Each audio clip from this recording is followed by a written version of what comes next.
Rightio, guys. So some of you have already started on triangulation, not many. So what I've done is I'm going to put together this tutorial to show you and talk you through the layout and then how to generate your pattern.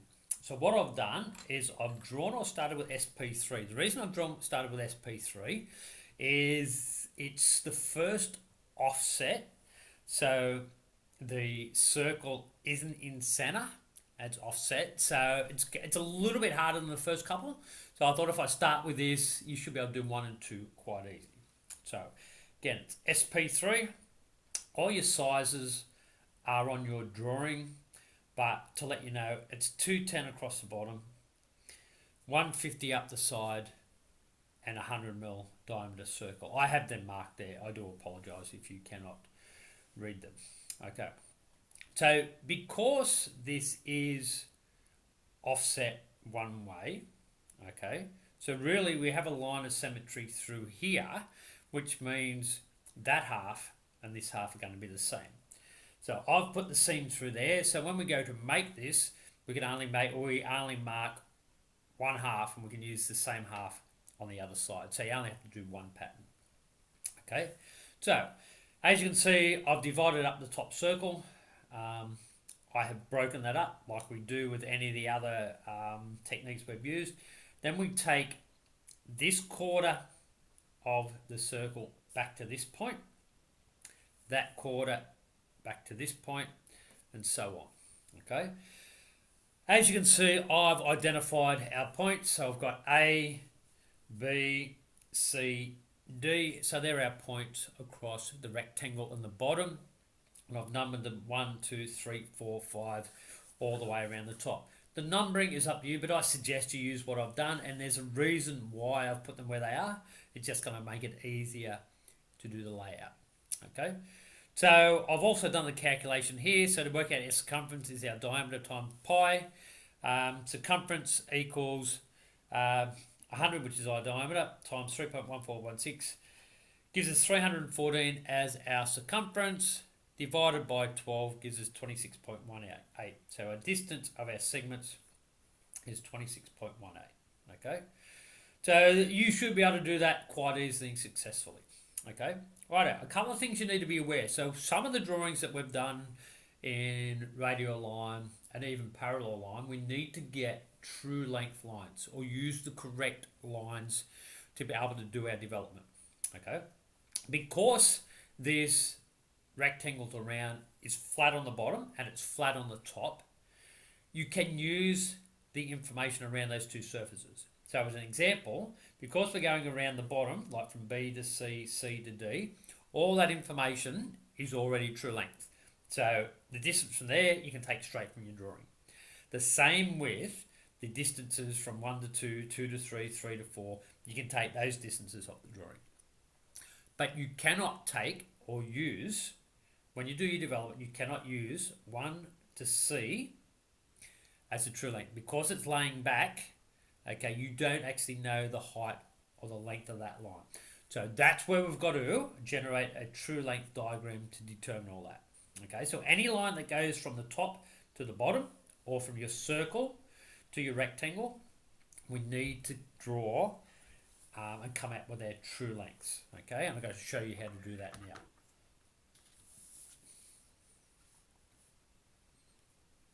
So what I've done firstly is because we've got C and we've got D, and I do apologise, you can't see D. So because we've got C and D, what I've done is I've split them in two. So I've got C on this side, D on that side. Okay, so virtually what we're going to do is we need to take the length of these lines.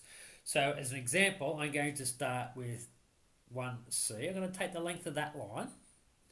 I'm going to step it out here. So I've put a vertical line in here. So we're going to step that out there. And we're going to mark that C1. It's good to mark because you'll need these later and it's easier to work out what they are later if you've got them identified now. So same thing, C2, take that, we're going to step it out across the bottom and mark that. So you do 2, 3, 4, and 4. Again, do C on the right hand side, and then we're going to do the same with D on the other side. So we're going to get the length of D4. D4. We're going to step it out there, D5, and so on. As you can see, some lines are the same.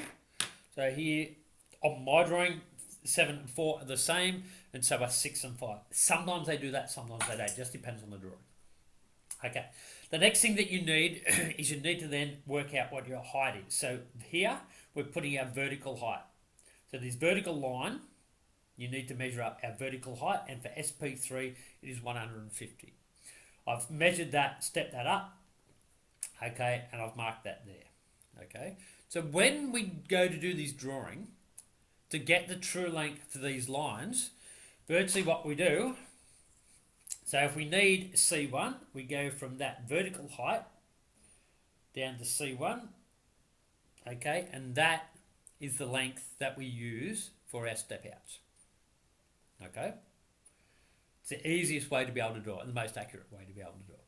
Right, so what I'm going to do, I'm going to start with this development now. Okay? So what I'll do is I'll bring this drawing backwards and forwards as we need it. So what I'm doing is, because we've got the seam here and there, my first triangle we're starting with, okay, the starting point is DC4. Okay? So when you go to do these on your sheets, I suggest you come up a little bit from the bottom.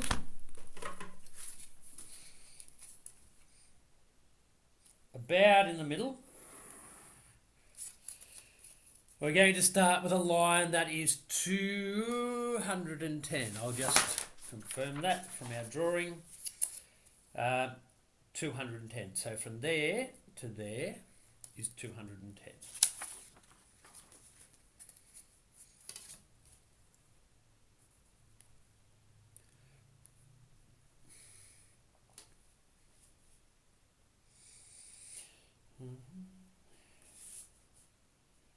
And because I don't have a long enough ruler, like most of you will have, I'm just going to make 2. Okay, so that's our first, or our baseline. So what I'm going to do, I'm going to identify that. So that's D. I'll just move the camera a little bit. So that is DC. Okay, so the first point we've got to get, or first, so I've marked DC on our drawing. The first triangle we need to work out is 4. So what I'm going to do is I'm going to go from C first. So I'm after C4. So I'll go down here, and hopefully these will open up enough, right? And we'll go the length of C4, and that's what I'll go from C and do an arc. Okay, I do apologise, you might not be able to see that, but as we go through, they'll get dark and they'll get more apparent. The next one that we do is we need to get D4 to where they both cross. So we're then after this one here, which is D4, we get that length, and that's what we mark there. Okay, not sure, it's very faint, but that there is my first triangle. I would encourage you, as you do these, to mark them in so you know where they are and what you've got. Okay, so that is our first triangle. So virtually what we've done, DC4, and we've drawn it on there. Okay, so from our drawing, our next lines we can do, okay, so on our right is number 3, and on our left is number 5. So to be able to get that, so we know the distance from 4 to 3 is going to be our 26.18. So what you do is you get your dividers, set them at 26.18, and we can then step from there with a nice arc both ways. Okay. Then to get the distance from C to 3 and D to 5, again we go back to our true length diagram. So we're after C3, which is that one there. So we get the true length for C3. Come from C, we mark where it crosses that other arc. So that then gives me C3. Okay. The other way, we're going to D5. Okay. So after D5 there, up to the point, then we mark that D5 there. Okay. That gives us now 3, 4, 5. And again, I would suggest that you draw those in, all your little triangles, as you go around. Okay, so we now have 4, 3, and 5. So the next one's a 2 and 6. The same thing, we do not change, or haven't changed our segment size, so we can use that segment to step around the top. So we're after now C to 2. So that's 2, C2. I do apologise, you can't see that. So that is C2, we get that length.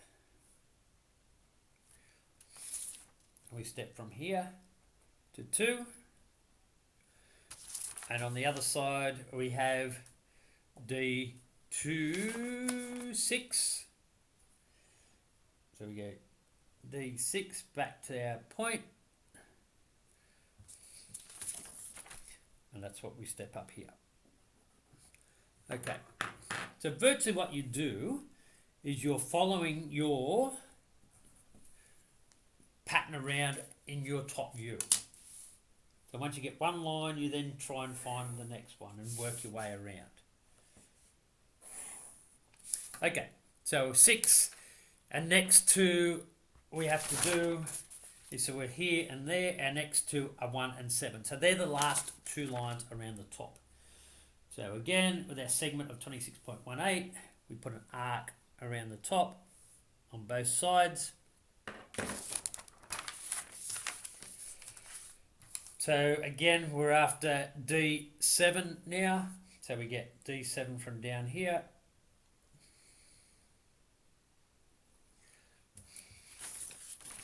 And then we mark D7. And on the other side, we have C1, which is from there to here. We've stepped that out across the bottom, and then we just go C1 from there to there is then our true length. Our true length for C1. Okay. So that now gives us from there all the way around. Okay? And down to C and D. But we still need to get this little triangle here across both sides. So a couple of things we can do. So we've already talked about the distance across the bottoms are true lengths. So we can take the distance, of course we need to get to this line here. So we can take the distance from there to our seam, which for this one, and most of them are going to be the same. Okay, agree? So we can take that distance, we're going to step them both ways on our drawing. All we're doing is just putting an arc down. Okay?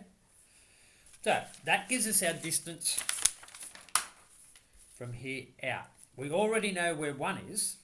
Okay, so now what we need to do is get the true length from there to there. So a similar way, I've already done these. So you take that length, because that's not a true length because it's coming from the top of your cylinder, the top of your circle to the base.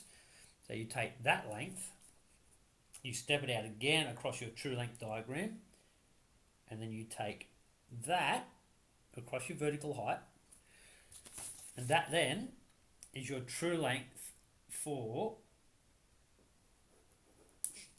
that last triangle. Okay, so we're doing it like that. It's the same process we've done them all.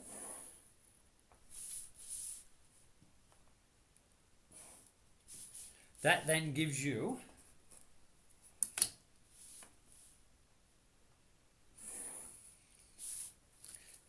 your last triangle. Also, to be aware, these should be, and you can't see that one, so these last triangles should be a 90-degree edge. Okay, so what I'll do is I'm going to do this one on this side so you can see it to confirm what we've done. So same thing on our pattern where to here. Okay, so we need to get the true length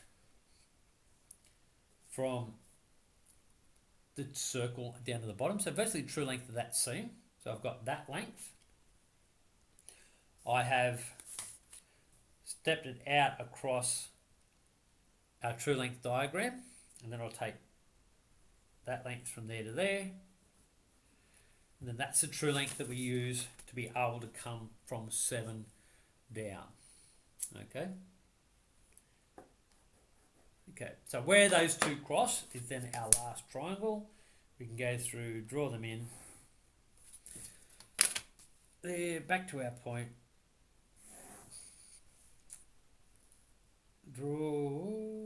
Draw the last one in.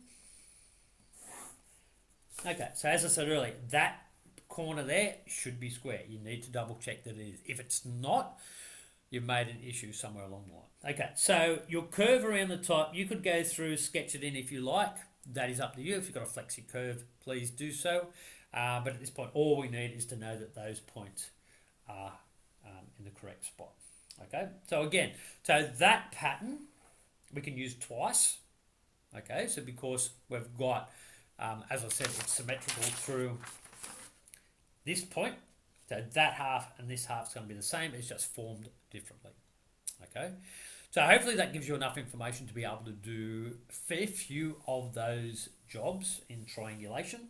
And if you haven't picked yet, the reason it's called triangulation is this. As you can see, we use a whole heap of little triangles to be able to determine or work our way around and give us our pattern. Okay, right. So if there's any questions, please get in contact with me. I'm going to upload this as soon as possible, so you've got it to be able to move on. Okay, so any questions, please get back to me. Okay, thank you.